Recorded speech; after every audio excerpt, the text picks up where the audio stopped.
Buenos días a todos, y primero que nada quiero agradecer a la doctora Adelina Redondo por tan generosa presentación, y a todos los involucrados en la organización de este evento por haberme invitado.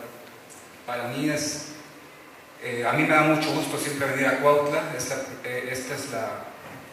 después de la pandemia, la primera vez que voy a hablar en público, entonces estoy un poco nervioso, pero he venido a Cuautla. Vine mucho en el Bicentenario, vine mucho en 2012, 2010, y bueno, siempre me da mucho gusto porque aquí hay gente que valora mucho la historia y se nota en comparación con el resto del estado de Morelos. Aquí hay una conciencia histórica muy fuerte, una conexión entre presente y pasado que se nota en la gente, se nota en la política, se nota en las actividades culturales, y aquí uno siempre encuentra interlocutores con los que es muy placentero dialogar. Entonces, muchas gracias, me da gusto estar aquí. Y yo les voy a hablar, les voy a presentar el tema, ¿no? Yo de lo que quiero hablar hoy es de dos cosas, para que vayamos aclarando la exposición, ¿no? La primera es preguntarnos cómo sabemos lo que sabemos sobre el sitio de Cuautla, porque es un tema pues ya tan instalado en el conocimiento colectivo que pocas veces nos preguntamos de dónde viene ese conocimiento, ¿okay? ¿Cómo es que se llegó a conocer todo lo que se sabe sobre el sitio de Cuautla? Esa sería, digamos, la primera parte de la exposición. Y la segunda parte va a ser una reflexión sobre qué papel ha jugado el sitio de Cuautla en la historia de México, no a nivel del estado de Morelos, sino a nivel país. ¿Okay? Porque yo lo que sostengo, lo que voy a sostener en mi presentación, es que el sitio de Cuautla fue la gesta heroica más importante de la historia nacional durante todo el siglo XIX. Hasta que de repente va a aparecer otra cosa que lo va a eclipsar, y ya vamos a ver qué es, ¿no? Pero durante el siglo XIX y hasta llegar a la Revolución Mexicana, es la gran gesta del país, no de la historia de Morelos. ¿Okay? Es la gran epopeya, por eso la hemos titulado la gran epopeya de la historia de México, no la gran epopeya de la historia de Morelos. Bien, entonces, si empezamos con la primera lámina, por favor. Okay. Todo comienza con este manuscrito, ¿okay? El famoso manuscrito de Vinicio Montero, que se le conoce como manuscrito de la historia del sitio de Cuautla. Esta es la fuente original, digamos, es como las Sagradas Escrituras del tema. Hay una edición facsimilar, como pueden ver ahí,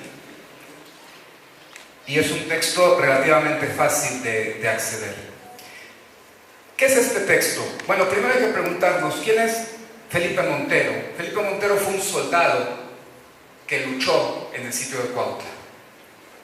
Y años después, recordemos que el sitio de Cuautla ocurrió en 1812, aproximadamente, puedo quizás equivocarme por un año, pero parece que más o menos en 1826, Felipe Montero es presidente de Cuautla, presidente municipal, que en ese momento se llama Cuautla de Amilpas, y dentro de poco le van a poner el nombre de Morelos a la localidad.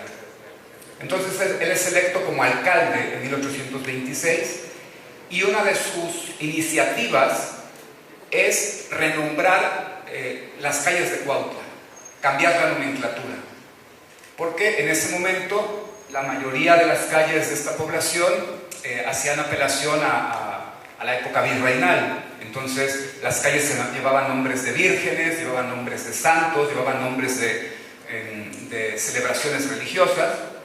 Y entonces él, en un sentido patriótico, liberal, nacionalista, quiere que las calles de Cuautla recuerden esta gesta heroica en la que él participó. Entonces la iniciativa original es esa, cambiarle cambiarle el nombre a las calles. Y se da la tarea de escribir un manuscrito en donde él va a contar todo lo que vivió en el sitio de Cuautla. Este manuscrito está dividido en dos partes. La primera parte es como tal, nos cuenta la batalla, Y ahí por supuesto que uno puede encontrar inconsistencias, pero eso son inconsistencias de la narrativa, porque uno no puede creerle a Felipe Montero que él haya podido ver todo lo que nos cuenta que vio, porque tendría que haber estado en distintas partes al mismo tiempo.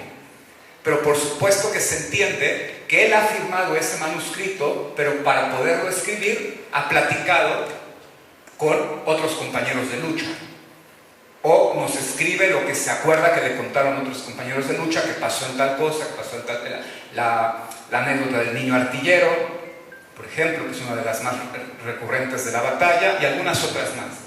¿Okay? Entonces, eso no es para pensar que el manuscrito es falso, porque sí, uno dice, no puede contar todo lo que está pasando al mismo tiempo. Pero claro, se entiende que es una reconstrucción. ¿Ok? Es una reconstrucción.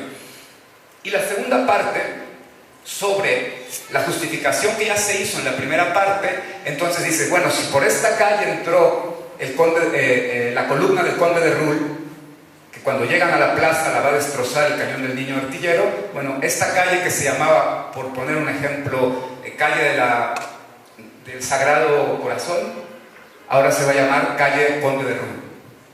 ¿Okay? Y la justificación que se llame Conde de Rull es porque por aquí entró la columna. Y así, en base a lo que él ya nos ha contado en la primera parte, en la segunda parte va diciendo, aquí ocurrió esto, aquí ocurrió esto, aquí ocurrió esto, y entonces le vamos a poner a la calle de esta forma. Es un ejercicio muy interesante de memoria histórica. ¿Okay? Porque esa memoria ha sobrevivido más por las calles, que todavía muchas de las calles que hoy vemos en Cuautla se llaman como les puso Felipe Montero, que por el manuscrito mismo. ¿Okay? Porque las calles son parte de la cotidianidad del pueblo, son parte de la vida cotidiana, y ahí queda resguardada la memoria, es algo que uno ve a diario. ¿Okay? Entonces, ese es primer impacto directo que tiene ya el manuscrito de Felipe Montero, de un actor directo de la batalla. Ahora, aquí hay un problema. Como yo anoté en la lámina, el manuscrito se escribió entre 1825 y 1830, pero se publicó hasta 1909. Por primera vez se publicó hasta 1909. Eso genera un problema, porque si hasta casi 100 años después se publicó, ¿cómo supieron los historiadores qué pasó en el sitio de Cuautla si este manuscrito no estaba accesible al público, porque no estaba publicado? Bueno, vamos a ver en realidad qué pasó. ¿Podemos avanzar a la siguiente lámina, por favor? Empecemos por este señor, que es uno de los historiadores más importantes de la historia de México, de todo el siglo XIX y en general de la historia, ¿no? Carlos María de Bustamante. Como era común en los hombres de la época, pues es un personaje multifacético, político, escritor, periodista, historiador, tenía múltiples facetas, y es un personaje que escribió mucho. Había un chiste sobre Bustamante que se decía que él hacía sudar las prensas de la cantidad de manuscritos que mandaba para que le imprimieran libros. Sus dos obras más famosas de todo lo que él escribió, la primera es el cuadro histórico, así se le conoce de manera abreviada, ¿no? El cuadro histórico de la Revolución Mexicana de 1810, y el segundo es el diario, aquí creo que sí está anotado, el segundo es el diario histórico, que tiene una particularidad, que él entre 1823 y 1840 y algo, hasta el día que él muere, no dejó de escribir un solo día en este diario.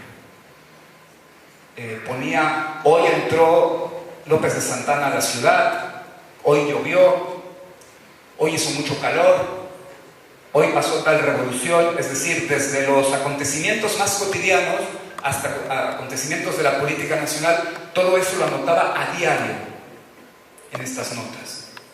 ¿Okay? El Diario Histórico de México, me parece que los originales los resguarda la Biblioteca de Guadalajara, y son pilas y pilas y pilas de hojas, ¿no? Afortunadamente eso luego se pasó a un disco compacto y ahora se puede estudiar en un disco compacto. Y en estas dos obras, tanto en el cuadro histórico como en el Diario Histórico de México, Bustamante va a hablar del sitio de Cuautla y va a hablar de Morelos.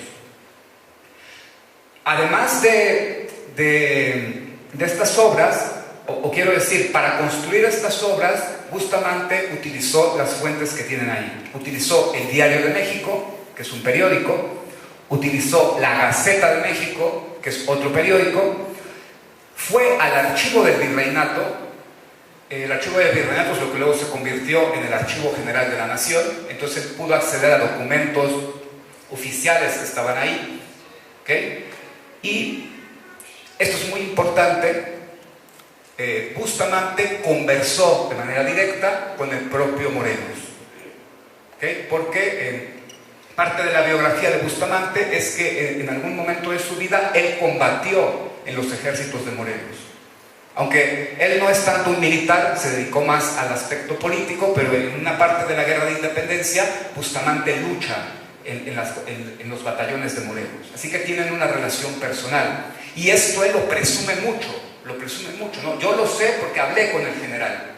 Yo lo sé porque hablé con Morelos, ¿no? Por eso yo remarco ahí conversaciones con el propio Morelos. Y luego, para conectar con la lámina anterior, es muy probable que Carlos María de Bustamante conociera el manuscrito de Felipe Montero. ¿Okay? No está comprobado que lo conociera, pero es muy probable, porque muchas de las cosas que Bustamante cuenta sobre el sitio de Cuautla en sus obras coinciden, así son muy similares a lo que cuenta Felipe Montero. Entonces uno se pregunta de dónde lo sacó. ¿Okay? Y es de suponer que Felipe Montero también tuviera una excelente relación con José María Morelos y que ahí pudo haber quizás un trabajo de triangulación para que el manuscrito fuera, aunque no estuviera publicado, se le permitiera consultar a Bustamante. Bien, ¿cómo nos cuenta Bustamante el sitio de Cuautla? Es casi la primera visión de un historiador sobre el sitio de Cuautla. ¿Okay? Recordemos que el manuscrito de Montero no está publicado, no lo conoce nadie. Así que la primera vez que oímos hablar a un historiador sobre el sitio de Cuautla es a Bustamante. ¿Cómo nos lo cuenta? Nos lo cuenta como una epopeya, como una batalla heroica. ¿Okay? Bustamante era un gran narrador de historias, un gran historiador narrativo. Y es como ver una película, es como un choque de trenes. Viene un tren a toda velocidad que es el ejército virreinal al mando del sanguinario Calleja, y por el sur viene el Rayo del Sur, viene el gran ejército de Morelos, cruzando la Tierra Caliente, vienen por Tasco, llegan a Cuernavaca, de Cuernavaca pasan a Cuautla, y en Cuautla Morelos tiene que tomar una decisión. Tiene que esperar a Galeana o seguir hacia Puebla. El plan original es seguir hacia Puebla y llegar a Puebla y entrar a la Ciudad de México por el oriente. Ese es el plan original. Sin embargo, Galeana se tarda en llegar, más de lo que se tenía planeado a Cuautla, y Morelos toma la decisión de esperarlo. Esa es la razón, ¿no? Morelos toma la decisión de esperarlo, y esos días que pierde esperando a Galeana aquí en Cuautla son los días que Calleja aprovecha para llegar por el Valle de Chalco y sitiar la comunidad. ¿Okay? El sitio de Cuautla ocurre por eso. ¿Okay? Él tiene que esperar aquí a Galeana y viene el enemigo que lo corta por el centro y luego otras columnas que lo rodean. Y se va a empezar a plantear el sitio. ¿Okay? No voy a ponerme a contar todos los detalles que son muy conocidos acá de la batalla, ¿no? Como dije, voy a hablar de la importancia. Y entonces Bustamante compara esta batalla, si él quiere presentarnos como una batalla heroica. ¿Qué es lo más heroico que ha tenido la historia de la humanidad? Bueno, Grecia y Roma. ¿Okay? El modelo del héroe viene de Grecia y viene de Roma. Entonces, Bustamante va a decir que el sitio de Cuautla son las Termópilas mexicanas. ¿Okay? Quien no esté familiarizado con la batalla de las Termópilas, las batallas de las Termópilas es esta batalla de la guerra entre los persas y los griegos, en donde 300 espartanos esperan a un ejército muy superior a ellos en un pequeño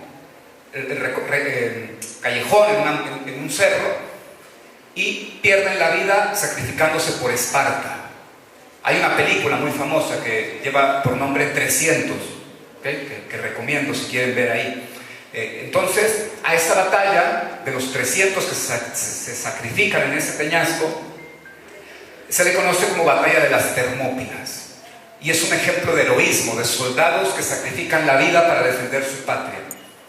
Y es una de las batallas más famosas de la historia de la humanidad. Bueno, con esa Bustamante compara al sitio de Cuautla. Y dice, el sitio de Cuautla son las Termópilas mexicanas.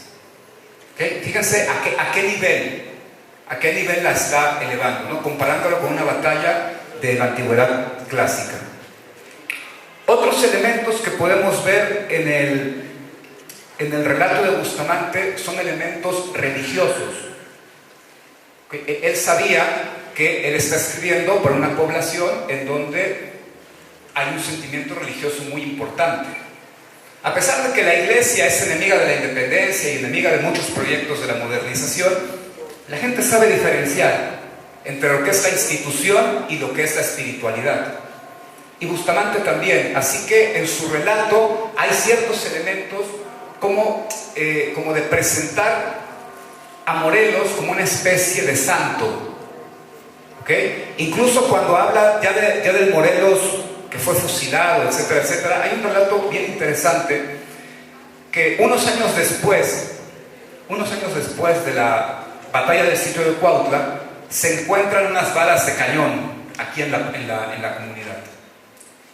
Y todo el mundo se apresura a determinar que efectivamente esas balas son balas del sitio de Cuautla. Y se quieren poner en un museo toda esta historia, ¿no? ¿Cómo nos cuenta Bustamante este acontecimiento de cómo descubrieron las balas? Bueno, están los trabajadores desenterrando, llegan los curiosos a acercarse ahí a ver lo que está ocurriendo, y entonces Bustamante cuenta que se apareció un espectro. Y ese espectro que se apareció es el espectro de José María Morelos y Pavón. Y está llorando. Y entonces se dirige a su pueblo y le dice: hijos míos, con esas balas que salieron escupidas como boca del infierno, algo así, yo defendí la libertad de la que ahora ustedes gozan. Con ese mismo valor, no sé qué, no sé cuánto, los invoco a que ahora ustedes tomen eso como ejemplo y sigan defendiendo la libertad y den el ejemplo a las generaciones futuras.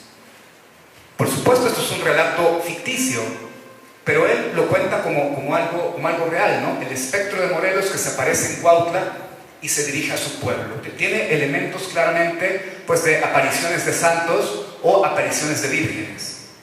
¿Okay? ¿Por qué lo hace así? Porque sabe que ese es el tipo de discurso con el que él va a poder llegar a la gente. Porque Bustamante no escribe para los especialistas, Bustamante escribe una historia patriótica. ¿Okay? Porque hay que entender que en la independencia, México ya es independiente, pero México todavía no existe. El país es una construcción. Uno tiene que empezar a educar a la gente en la idea de que somos mexicanos, en la idea de que debemos un amor a esta patria. Y uno tiene que empezar a educar a la gente en el sentido de decirle: estos son los héroes ejemplares, estos son los villanos, este es tu símbolo, esta es tu bandera, este es tu himno. Hoy para nosotros eso es muy común, porque tenemos un país plenamente consolidado en su nacionalismo. Pero en estos primeros años, en donde México es una nación nueva, este tipo de historias es indispensable para construir mexicanos. ¿Ok? Para construir mexicanos. Entonces, claro, Bustamante sabe que se está dirigiendo a un pueblo con un profundo sentimiento religioso. Así que, si bien por una parte nos habla de héroes, como si Morelos fuera un héroe de la antigüedad griega, también de repente nos lo presenta como un espíritu cristiano, casi, que se dirige a su pueblo, ¿no? Entonces, esta es la primera visión que tenemos del sitio de Cuautla por este importante historiador. Pasamos a la siguiente, por favor. Bueno, Lucas Alamán, quizás el historiador más importante del siglo XIX. ¿Okay? Hay que decir que eran rivales estos dos, tanto Bustamante como Alamán eran rivales. Entonces les cuento un poquito de la vida de Lucas Alamán. Lucas Alamán pues está catalogado como un historiador y un político conservador. Y nada más para que se den una idea, él era administrador de los bienes de los herederos de Hernán Cortés. ¿Okay? Recordemos que Hernán Cortés, cuando conquista el territorio, le dan de regalo varias tierras, y esas tierras que le dieron de regalo se llamaron el Marquesado del Valle, y la mayor parte de ese Marquesado del Valle corresponde a lo que hoy es el estado de Morelos. Luego, cuando Cortés muere, esos bienes del Marquesado del Valle fueron heredándose de generación en generación, y al llegar a esta época, los bienes le pertenecían al duque de Terranova y Monteleone, que está en Italia. ¿Por qué le pertenecían al duque de Terranova y Monteleone? Porque a Cortés le sobrevivió al final una sobrina lejana, y esta sobrina lejana fue la que se casó con el duque de Italia, y entonces los bienes pasaron a posesión de él.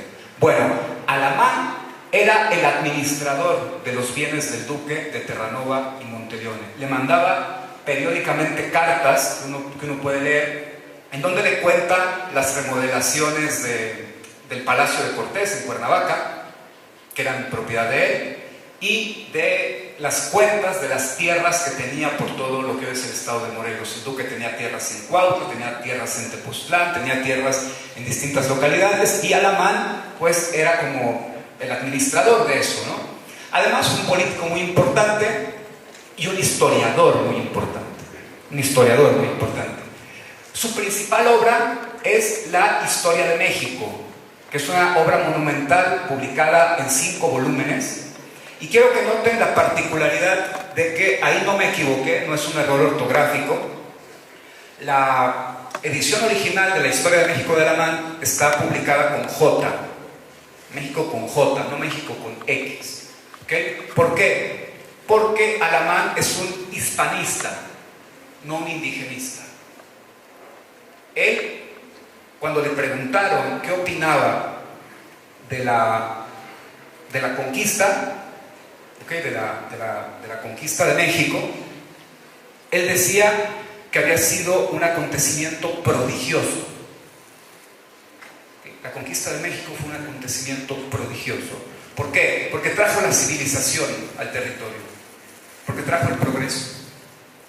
Y gracias a esa prodigiosa conquista, hablamos español, somos católicos, le rezamos a la Virgen de Guadalupe, creemos en Cristo nuestro Señor. Y esa prodigiosa sociedad que surgió de la conquista es México, ¿no? Una sociedad en donde se mezcla lo indígena con lo español, con lo árabe, y no olvidemos la cantidad de africanos, la cantidad de esclavos que vinieron a trabajar a las minas y a las haciendas, y con ellos trajeron su música, y trajeron sus danzas, y trajeron su cultura. Y no olvidemos que los españoles que llegaron acá venían muy influenciados por la cultura árabe, porque los árabes estuvieron 800 años en España. Entonces, prácticamente no hay un país en el mundo en donde se hayan mezclado tantas culturas como en México. Pero la cultura madre, la cultura matriz, la que dirigió ese mestizaje es España. Es España, ¿no? Sí, Lucas Alamán, Lucas Alamán. Entonces, Lucas Alamán dice, quien dirige esto es España. Entonces, es un hispano. Entonces, México se escribe con J para hacer una especie de homenaje a la raíz hispana, que es la raíz dominante desde la visión de Alamán. ¿Ok?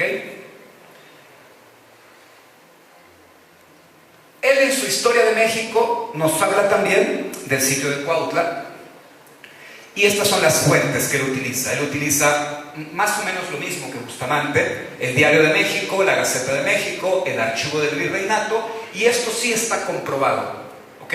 Con Bustamante quedan dudas, es probable, pero con Alamán está comprobado, porque él lo cuenta.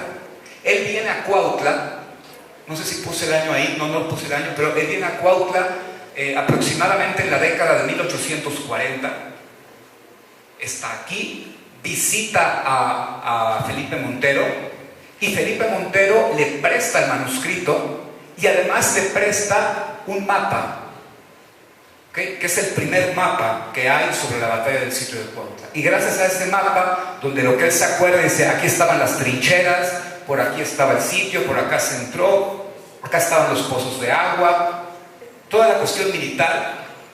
Felipe Montero le presta este mapa, y entonces en la historia de México, cuando habla del sitio de Cuautla, Alamán nos habla ya de manera más estratégica, porque él tuvo acceso a este mapa y con toda seguridad tuvo acceso al manuscrito de Felipe Montero. Entonces, como vemos, a pesar, esta es una primera conclusión que podemos ir sacando, ¿no? A pesar de que el manuscrito se publicó hasta el siglo XX, tuvo un impacto inmediato en los historiadores, porque los dos historiadores más importantes del país tuvieron acceso al manuscrito, y eso se nota rápidamente en las primeras cosas que sabemos del sitio de Cuautla. Ahora, ¿cómo nos cuenta el sitio de Cuautla Alamán? Uno dirá, pues ¿cómo lo va a contar? Pues lo mismo que si son las mismas fuentes, si usó el mismo manuscrito, si utilizó los mismos archivos, pues nos va a contar la misma historia. Y esto es un error, porque cada historiador interpreta los hechos de una manera distinta. Por eso me detuve en contarles el hispanismo de Alamán, porque ahora van a ver por qué es importante. Alamán no quería hacer una historia patriótica, no quería hacer una historia heroica. Él era un historiador más moderno, y él quería hacer una historia objetiva, una historia científica. Entonces, él va a decir que muchas de las cosas que cuenta Bustamante son una chabacanería, así le dice, las chabacanerías que cuenta Bustamante, como diciendo: eso no es cierto, eso son cosas de su imaginación, ¿okay? Va a poner en duda la existencia del niño artillero, y tenía razón en poner en duda la existencia del niño artillero, porque el único que hablaba del niño artillero era Montero en su manuscrito.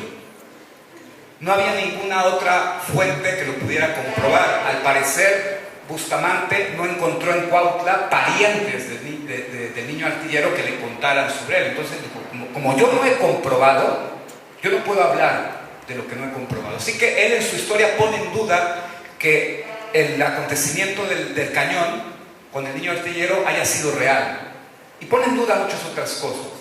Obviamente, mucho tiempo después se encontró una carta del niño artillero, ya cuando tenía 60 años, en donde le manda una carta al hijo de Morelos, al Monte, ¿no? Y entonces le dice al Monte que, como él conoce al presidente, que le haga el favor de gestionarle una pensión. Dice: por favor, hágame el favor de gestionarme una pensión, porque yo ya estoy viejo y no tengo cómo mantenerme, y yo peleé con su padre, y cuenta la historia del cañón. Y entonces se comprobó que efectivamente Bustamante tenía razón, pero ya comprobado con la carta. Como Alamán no pudo ver esa carta, él pone en duda.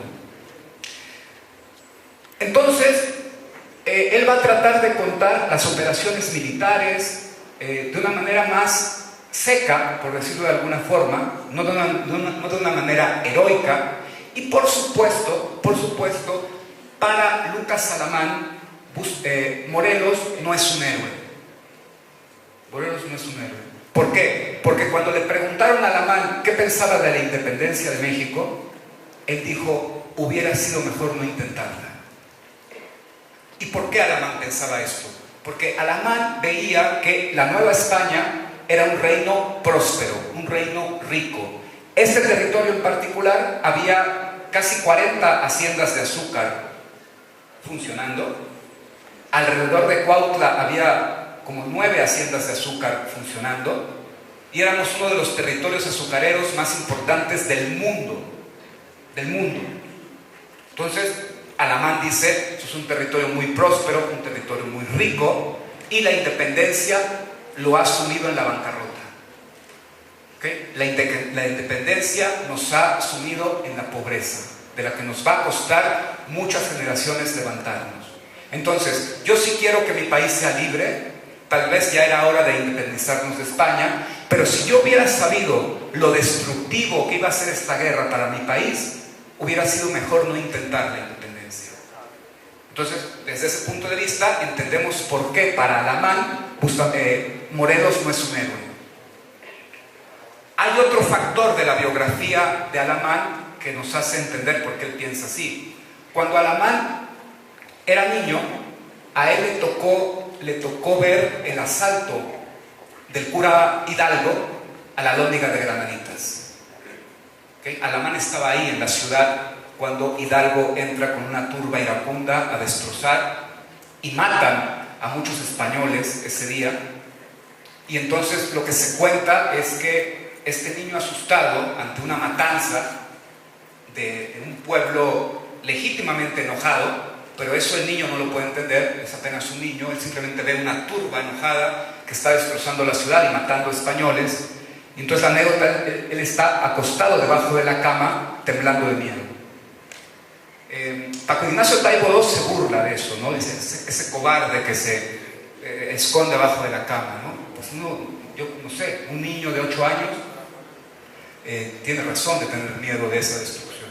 Bueno, él vio eso, él vivió eso en carne propia, entonces él no puede tener una visión positiva de la independencia. Para él la independencia es destrucción, es asesinato, es ruina, es crisis. ¿Okay? Entonces, no esperemos que el sitio de Cuautla lo cuente como algo heroico. De hecho, ahí puse, ¿no? Critica los efectos destructivos de la guerra de independencia. Y es más, nos dice, nada de que Morelos era un héroe. Morelos pudo resistir en Cuautla porque Calleja no tuvo acceso a cañones de grueso calibre. ¿Okay? Si Calleja hubiera tenido acceso a cañones de grueso calibre, las trincheras de Cuautla caen en 3 días y Morelos hubiera sido derrotado. Pero como tenían cañones de una denominación más baja, era como tirarle agujas a una sandía. Y gracias a eso, Cuautla resiste. Esto ha sido muy criticado, ya se ha dicho que sí se podía tener cañones de grueso calibre, pero bueno, es lo que dice Alamán, como para decir, no, yo no les voy a pintar un héroe, yo les voy a pintar una batalla que fue muy destructiva para el país. ¿Okay? Muy importante tener las dos visiones en cuenta. Muy bien, como se pueden dar cuenta, son dos visiones completamente encontradas, hay una lucha entre ellos, una lucha personal y una lucha histórica. Entonces, la pregunta que nos tenemos que hacer es, ¿cuál de las dos triunfó? ¿Cuál de las dos visiones fue la que se impuso durante el siglo XIX y ha llegado hasta nuestros días?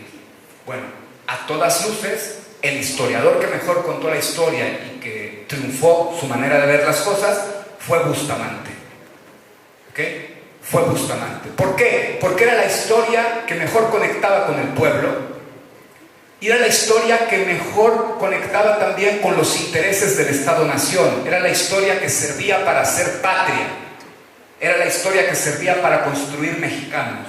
Entonces, ahora pasamos a la segunda parte de la exposición, en donde les quiero mostrar cómo se ve, cuál es la evidencia, en donde uno puede notar que la historia de Bustamante es la que triunfó y vamos a ir siguiéndole la huella. ¿Podemos pasar a la siguiente?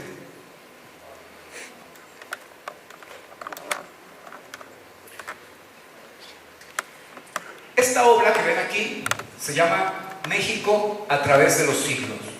Fue una obra en varios tomos y particularmente el tomo 3 estuvo escrito o coordinado por el historiador Julio Zárate, también un gran historiador del siglo XIX. Julio Zárate además escribió una biografía de José María Morelos y Pavón. Y esta obra, México a través de los siglos, es la obra histórica más importante de la época del Porfiriato. Entonces no estamos hablando de cualquier cosa, no estamos hablando del régimen porfirista que tanto poder tuvo, hizo esta obra y es el tipo de historia que se conoció en todo el país. En esta obra, Julio Zárate, en el tomo 3, nos dice que el sitio de Cuautla es la más bella página de la gloriosa existencia de Morelos. ¿Okay? Y más adelante califica al sitio de Cuautla como una grandiosa epopeya. Entonces fíjense los calificativos, ¿no? La más bella página de la gloriosa existencia de Morelos, y luego la grandiosa epopeya. Estamos completamente en el canal de la historia heroica, de la historia patriótica. ¿Okay? Se ve claramente que él ha seguido la línea de Bustamante y no la línea de Alamán, porque para Alamán nada de esto era heroico. Entonces fíjense cómo en la obra más importante de finales del siglo vemos reflejada la historia heroica del sitio de Cuautla con este historiador. Podemos pasar a la siguiente. Esta ya doblando el siglo, a principios del siglo XX, aunque todavía estamos en el régimen porfirista,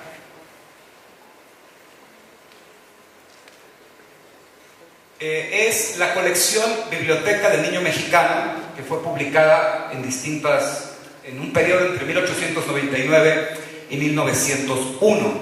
Eran una serie de cuadernillos entre 10 y 12 páginas, algo que se leía muy rápido, y me parece que son alrededor de 100 cuadernillos.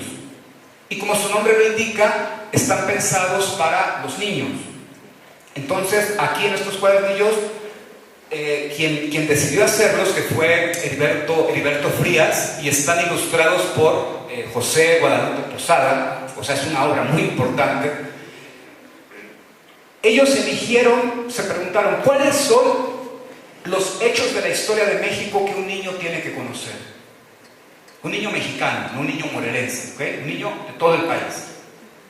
¿Cuáles son los...? Y entonces elige, por ejemplo, la leyenda del Popocatépetl y el Iztaccíhuatl, ¿okay? Eligen el tormento al emperador Cuauhtémoc, se van desde la época de la conquista, ¿no? Eligen ciertos pasajes de la época virreinal, eligen, por ejemplo, la batalla del 5 de mayo en Puebla, y así van eligiendo lo que ellos consideran que son los acontecimientos más importantes de la historia de México. Y entre ellos eligen el sitio de Cuautla, en un primerísimo lugar. ¿Okay? Entonces, esta es otra evidencia de que fue la historia de Bustamante la que triunfó y no la de Alamán, porque en esta obra, que también era una obra, pues imagínense, para educar a los niños, para construir nuevos mexicanos, y además en un sentido heroico, porque los héroes sirven como modelo. Es como decirle, este es un héroe y queremos que te comportes como él. Bueno, en esa magna obra se ha elegido, podrían haber elegido a Morelos nada más, pero no eligieron a Morelos, eligieron al sitio de Cuautla. ¿Okay? Morelos en el sitio de Cuautla. Podemos pasar a la siguiente, por favor. Y finalmente llegamos a 1910. ¿Okay? 1910. ¿Qué pasa en 1910? Pues ustedes me contestarán así muy rápido. Pues en 1910 empieza la Revolución Mexicana. Sí, pero empieza hasta noviembre. Hasta noviembre. En septiembre de 1910, Porfirio Díaz está celebrando el centenario de la independencia de México. ¿Okay? Se están celebrando los 100 años de la independencia de México. Y se organiza un magno desfile histórico.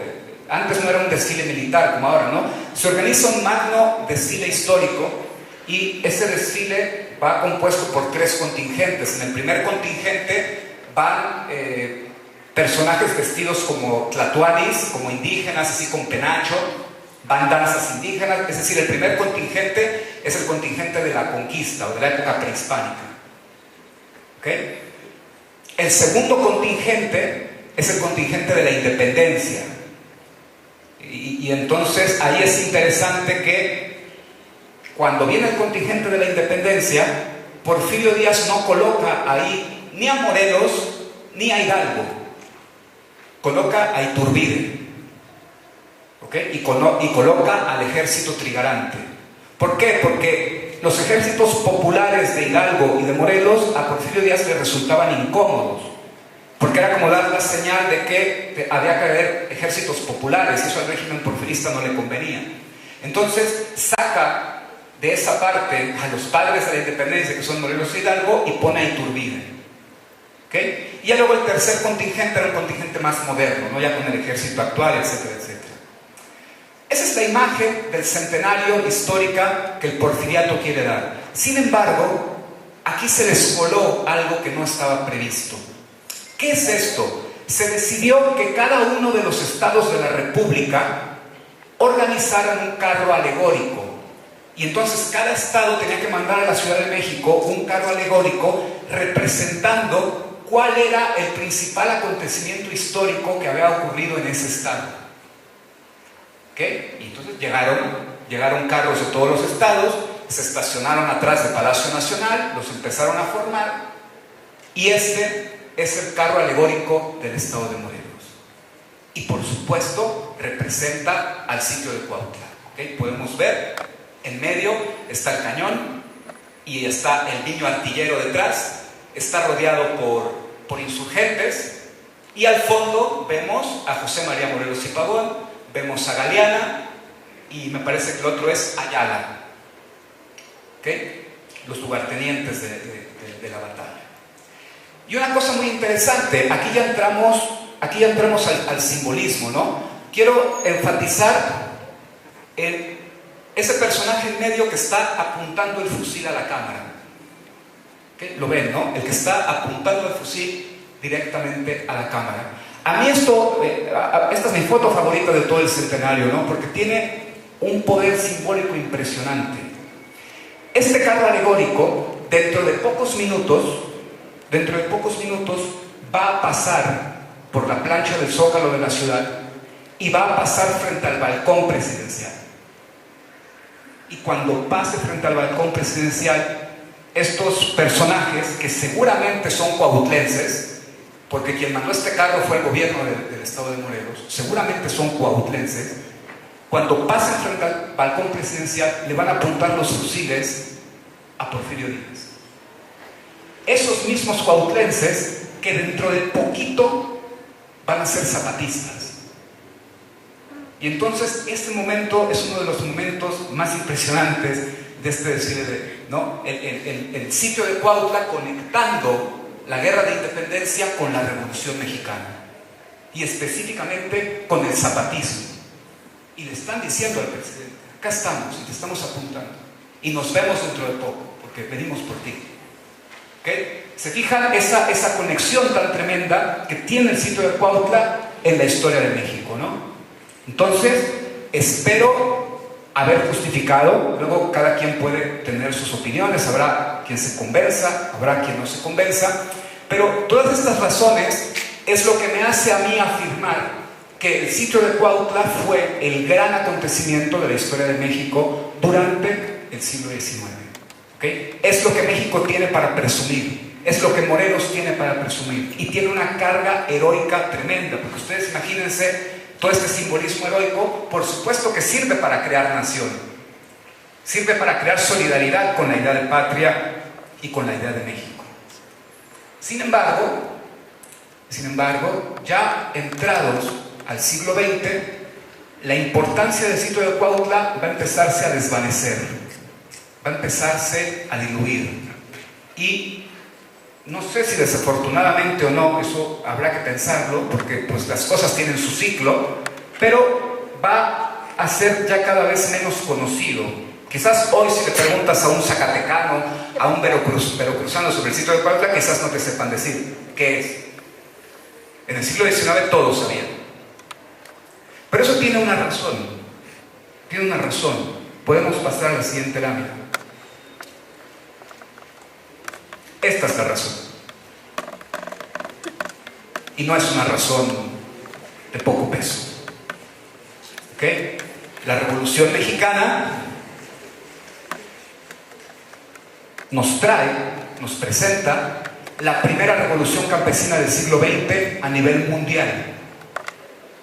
A nivel mundial. ¿okay? La primera revolución campesina del siglo XX en el mundo. Y tiene como corazón, bueno, es la Revolución Mexicana, pero tiene como corazón Morelos, el zapatismo. Que luego va a tener una réplica en el norte con los villistas, que también el villismo tiene un simbolismo impresionante. Pero hablemos de este, que es el que nos incumbe. ¿Okay? Y como pueden ver en esta gráfica, ya es una representación moderna, por supuesto, pero nos muestra todo lo que representa el zapatismo. El zapatismo es mucho más potente en el sitio de Cuautla, porque aquí también hay elementos religiosos, como pueden ver ahí a la Virgen, hay elementos religiosos, hay elementos heroicos, hay elementos indígenas, hay elementos campesinos, está el tema de la tierra, pero acuérdense que Zapata no nada más luchaba por la tierra, luchaba también por la autonomía política, y está el tema del ayuntamiento libre, y está el tema de los usos y costumbres, y de la cultura y de las tradiciones, y es una amalgama de significados. ¿Okay? Entonces, por supuesto que el sitio de Cuautla ante esto iba a quedar eclipsado. Porque además el zapatismo es un producto cultural que se consume en todo el mundo. ¿Okay? La reverencia hacia el zapatismo ocurre en Brasil, ocurre en Argentina, ocurre en Japón, ocurre en Rusia, ocurre en toda Europa, ocurre en Estados Unidos, porque es un héroe de importación. ¿Okay? Porque la lucha por la tierra se pueden sentir identificados los campesinos de Vietnam o los campesinos de China, no nada más los campesinos de Morelos. ¿Okay? Entonces, este va a ser el gran tema que Morelos tenga para aportar a la historia del país durante todo el siglo XX. Y a partir de aquí estamos en otro momento de la historia. Y sí que el sitio de Cuautla ya va a quedar encapsulado en una cosa más del estado de Morelos, aunque por supuesto que los que conocen la historia siempre le han reconocido la importancia que tiene a nivel nacional. ¿Ok? Bueno, esto era brevemente lo que yo quería compartir con ustedes. Muchas gracias por ponerme atención. Espero que les haya resultado interesante. Gracias. Buenas tardes a todas, a todos. Un gusto pasar a Adelina.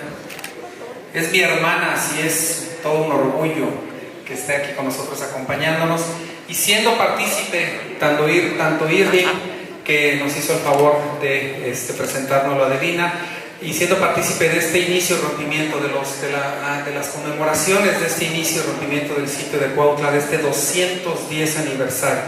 Tantos años que pasaron en esta gesta heroica, que fue de sangre, que fue de valor, y que ahora seguimos con nuestra propia gesta histórica, heroica, y que somos parte de ella ahora en estos tiempos, que no es a valor sangre, sino es a valor conocimientos, a valor temple, a valor esforzarnos y sacar a mucha gente valiosa de aquí, de nuestro querido municipio de Cuautla y de la propia zona oriente, que cada vez nos estamos fortaleciendo más como la zona más importante del estado de Morelos. Muchísimas gracias, y este reconocimiento es para ti. Muchas gracias, Irving, por participar, y esperemos que no sea la única vez que estemos aquí trabajando juntos.